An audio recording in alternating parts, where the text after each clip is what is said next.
My background was that initially I come through the industrial side as a metallurgist and went from there to computers on process control. And it's only a small step, process control of industrial applications to control of body.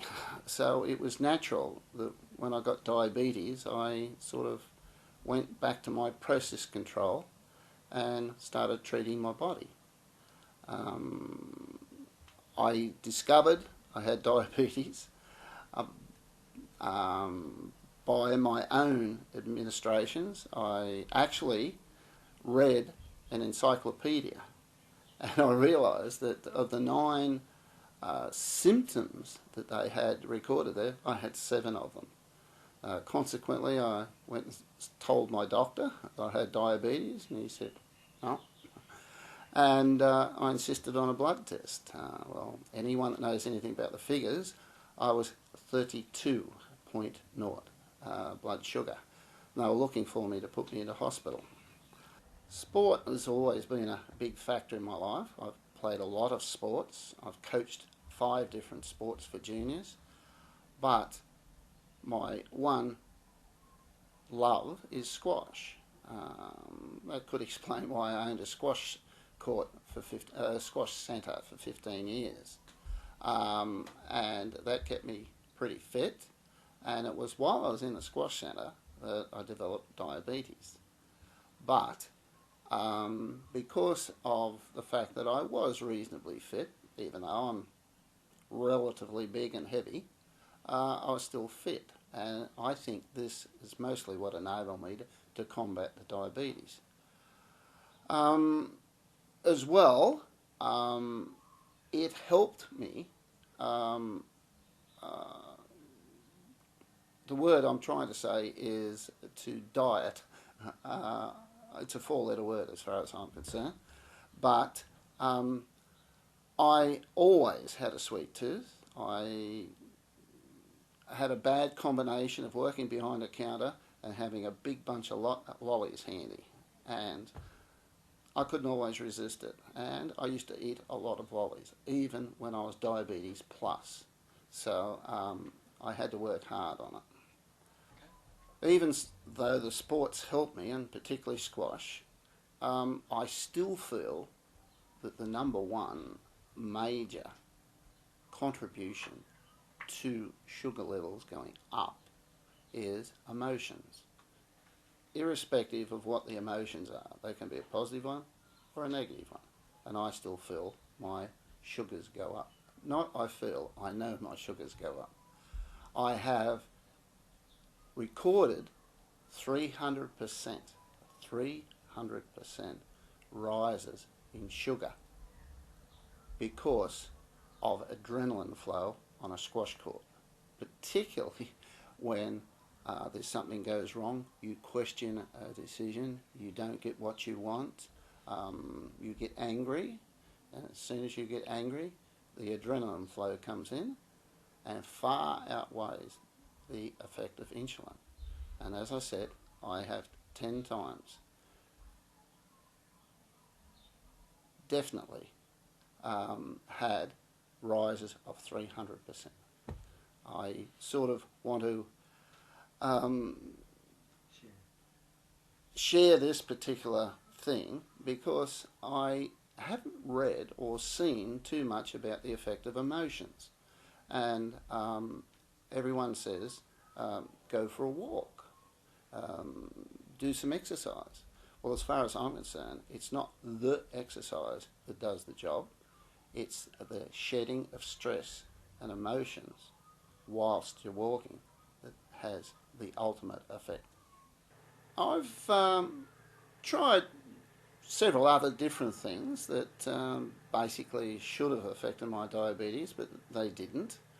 They affected my health in other positive ways. Some of them I've retained, some I haven't. Then along came Eliotin, and to me it was just another try at something that might or might not work. I started taking it, and after 4 days, I felt a change. I felt my sugars were starting to improve. And I found this hard to believe, but as I kept taking it, and I eventually took it for 2.5 months, my sugars improved. Consequently, I started cutting down on my medication that I had been on, diaformin, diamicron, and a small shot of insulin that I had been taking, the long-acting insulin, that I had to take at 2 p.m. on one afternoon for it to work for me at 4 a.m. the next morning. Because doing tests, I'd found out that I went up in sugar significantly between 4 a.m. and 8 a.m. And I found that if I wiped this out, I was right for the rest of the day and my medication would hold. Consequently, taking the L-Eotin, I halved that amount of insulin, went from 40 to 20. I cut out 1 diamicron and 2 diamorphin, which is a considerable amount. Sugar levels pre-L-Eotin were up and down quite considerably, with big spikes. Up sometimes 14, 15, all depending on what I'd eaten, and the fact I couldn't keep my mouth shut. And sometimes it was sweets, sometimes bread, sometimes fried rice, which I shouldn't touch. But these peaks of 15 just don't occur now. And I find that there's a level at which it cuts out, and I call it a level at which I maintain. I don't think I get a spillover of sugar into my urine, which is at 10.2. And I call this eutectic level. Whether it's right or wrong, that's coming from my metallurgical background. But now, 10.2 is not my normal maximum, irrespective of what I eat. Yep. As you can see from this plate, this isn't what you should be eating if you're a diabetic. Now, yesterday I had that plus a big piece of chocolate cake. That was my grandson's 5th birthday. Now I had that and said, okay, I'll have to have a needle. 2 hours later, I was 8.4. Now 8.4 is nothing. I would have said 12 to 15. I contribute this to, or attribute this to, the L-Eotin. And today, this morning, when I got up, I do my regular test this morning. This morning, 6.9. It's unbelievable. And I still think the L-Eotin is doing it for me. Now, I haven't been taking it for 5 weeks because I've had another external sickness I've been taking antibiotics for, so I don't have it, just for the conflicting results from the two things. I want to get back onto some L-Eotin because it is proving positive.